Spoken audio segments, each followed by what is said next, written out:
नमस्कार, I am Rashmi. Welcome to my channel Yoga Arora. आज हम लोग बात करेंगे प्राणायाम के बारे में, अनुलोम विलोम प्राणायाम। तो ये प्राणायाम कैसे किया जाता है, कब किया जाता है, इसको करने से क्या फ़ायदे हैं और इसको किसको नहीं करना चाहिए, हम लोग ये सारे पॉइंट्स डिस्कस करेंगे। तो शुरू करते हैं, इस प्राणायाम के बारे में जानते हैं पहले। तो ये प्राणायाम को हम लोग ऑल्टरनेट नॉस्ट्रिल ब्रीदिंग भी कहते हैं। इसमें हम लोग एक अपनी लेफ्ट नोस्ट्रिल से सांस भरते हैं, राइट से छोड़ते हैं, फिर राइट से भरते हैं और लेफ्ट से छोड़ते हैं। ये एक साइकिल होता है। तो इसको आप लोग अगर पहली बार कर रहे हैं तो आप लोग इसको ज़्यादा से ज़्यादा 4 या 5 साइकिल तक करिए। उसके बाद जब आप कंफर्टेबल हो तो आप लोग इसकी साइकिल इंक्रीज कर सकते हैं धीरे धीरे। तो इस प्राणायाम को करने से क्या फ़ायदे होते हैं? तो ये प्राणायाम जो है हमारी बॉडी में हम लोग अपना पूरा लंग्स का यूटिलाइजेशन कर पाते हैं जब हम लोग दोनों नॉस्ट्रिल्स का यूज़ करते हैं ब्रीदिंग के लिए।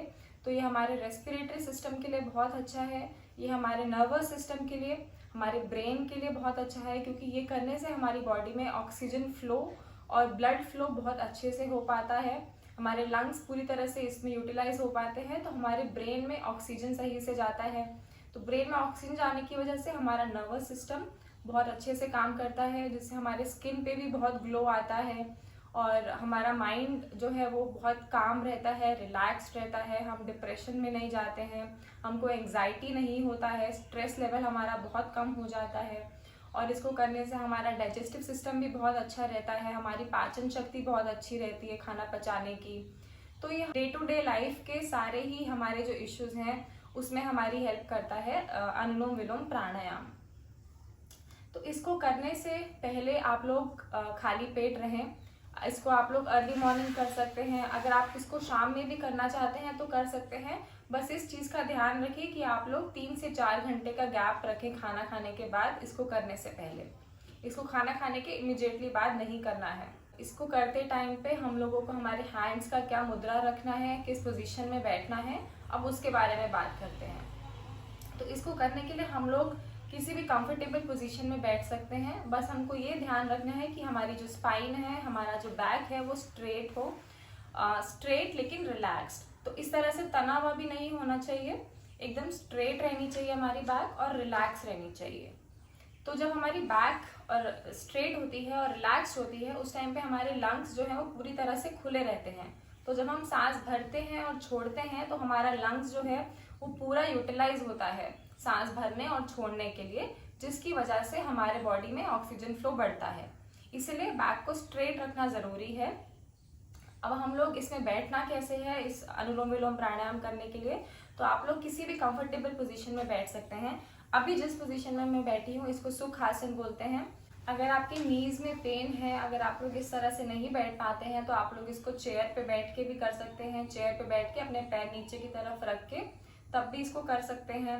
और अगर आप लोग कंफर्टेबली स्ट्रेट बैठ पाते हैं तो आप लोग या तो सुख आसन में बैठ सकते हैं या फिर आप लोग भद्रासन में, वज्रासन में, पद्मासन में, इस तरह के जो हमारे मेडिटेटिव पोस्चर्स हैं उसमें भी बैठ सकते हैं। तो कैसे मैं आपको इसमें बता देती हूँ पद्मासन में कैसे बैठना है। पद्मासन के लिए एक पैर इस तरह से ऊपर जाएगा और दूसरा पैर इस तरह से। तो ये है पद्मासन। अगर आप लोग इस पोजीशन में नहीं बैठ पाते हैं तो आप लोग अर्ध पद्मासन में भी बैठ सकते हैं, जिसमें एक पैर ऊपर जाएगा और एक पैर इस तरह से नीचे रहेगा। जब हम लोग इस पोजीशन में बैठते हैं तब ऑटोमेटिकली हमारा जो कमर है वो सीधी हो जाती है। मैं अनुलोम विलोम प्राणायाम को अर्ध पद्मासन में बैठ के आपको दिखाऊंगी। अब हम लोग नेक्स्ट डिस्कस करेंगे कि हमारे हैंड्स की क्या मुद्रा होती है ये प्राणायाम करते टाइम। तो इस प्राणायाम को हम लोग अपने राइट हैंड से करेंगे। लेफ्ट हैंड जो है वो मेरा थाइस पे रहेगा, नीज के ऊपर चिन मुद्रा में। ये है चिन मुद्रा, ये हमारा नीज के ऊपर रखेंगे। और राइट हैंड को हम लोग विष्णु मुद्रा में लेके जाएंगे। विष्णु मुद्रा के लिए हम लोग अपना इंडेक्स फिंगर और मिडल फिंगर को इस तरह से बंद करेंगे। रिंग फिंगर और लिटिल फिंगर खुला रहेगा और थंब खुला रहेगा। अब प्राणायाम करने के लिए जो मेरा थंब है उसको मैं अपने राइट नोस्ट्रिल पे रखूंगी और मिडल फिंगर, रिंग फिंगर को अपने लेफ्ट नोस्ट्रिल पे रखूंगी इस तरह से। अब हम लोग स्टार्ट करेंगे अनुलोम विलोम प्राणायाम को लेफ्ट नोस्ट्रिल से। लेफ्ट साइड से इनहेल करेंगे और राइट से छोड़ेंगे। तो जब हम लोग लेफ्ट से इनहेल कर रहे हैं तब हम लोग राइट नॉस्ट्रिल को बंद करेंगे थंब के साथ। बहुत जोर लगा के नहीं बंद करेंगे, जेंटली उसको पुश करेंगे बस थोड़ा सा, और उसको इस तरह से बंद करेंगे। सांस भरेंगे, फिर लेफ्ट वाला बंद करेंगे और राइट से सांस छोड़ेंगे। फिर हम लोग राइट से सांस भरेंगे, राइट को बंद करेंगे, लेफ्ट से सांस छोड़ेंगे। तो ये था हमारा 1 साइकिल ऑफ अनुलोम विलोम प्राणायामा। इस प्राणायामा में आप लोगों ने देखा होगा कहीं पे ये भी कहा जाता है कि अपनी सांस को अंदर रोकते हैं। इनहेल करने के बाद सांस रोकते हैं, फिर छोड़ते हैं, फिर रोकते हैं। तो हम लोग इसको अंदर भी रोकते हैं और बाहर भी रोकते हैं। उसको हम लोग कहते हैं नाड़ी शोधन प्राणायाम, जो कि एडवांस स्टेज है अनुलोम विलोम प्राणायाम का। तो अगर आप शुरुआत कर रहे हैं तो आप डायरेक्टली नाड़ी शोधन प्राणायाम पे मत जाइए, आप अनुलोम विलोम प्राणायाम के साथ शुरू करिए। जब आप लोग इसमें कंफर्टेबल हो जाए, इसमें आप लोगों का ब्रीदिंग जो है बहुत कंफर्टेबल हो जाए, तब आप लोग नेक्स्ट स्टेज के लिए जाइए, जिसको हम नाड़ी शोधन प्राणायाम कहते हैं। तो अभी हम लोग अनुलोम विलोम प्राणायाम मैं आपको करके दिखाती हूँ।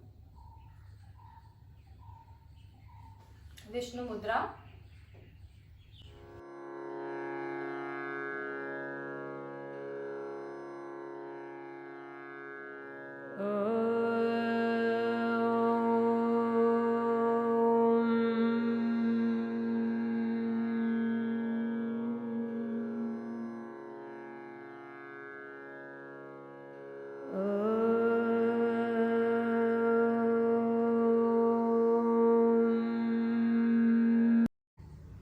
तो सांस भरते टाइम मेरा पेट बाहर जाएगा और सांस छोड़ते टाइम मेरा पेट अंदर जाएगा। इससे हम लोग इंश्योर करते हैं कि हम लोग डीप ब्रीदिंग कर रहे हैं।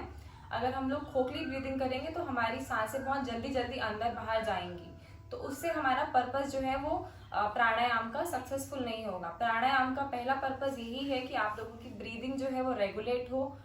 तो जब हम लोग ऑल्टरनेट ब्रीदिंग करते हैं तब हम लोग हमारी बॉडी में 3 तरह की नाड़ी होती हैं, ईड़ा नाड़ी, पिंगला नाड़ी और सुषुम्ना नाड़ी।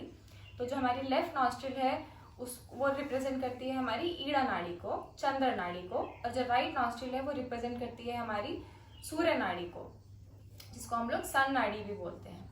तो इन दोनों नाड़ियों के बैलेंस के लिए हम लोगों को ये प्राणायाम करना जरूरी है। जब हम लोग ये दोनों नॉस्ट्रिल को एक एक बार करते हैं तो उस टाइम पे हमारी ईड़ा नाड़ी और पिंगला नाड़ी जो है वो बैलेंस हो जाती है, और जब ये दोनों नाड़ियां बैलेंस होती हैं तब हमारी सुषुम्ना नाड़ी जो है वो एक्टिव हो जाती है।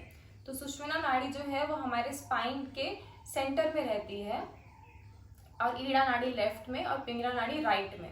तो जब हमारी सुषुम्ना नाड़ी एक्टिव होती है उस टाइम पे हमारा ब्रेन जो है वो बहुत ही एक्टिव रहता है। हमारा जो ब्रेन के फंक्शंस है वो बहुत अच्छे से बढ़ जाते हैं और हम लोग बहुत ही मेडिटेटिव कंडीशन में चले जाते हैं।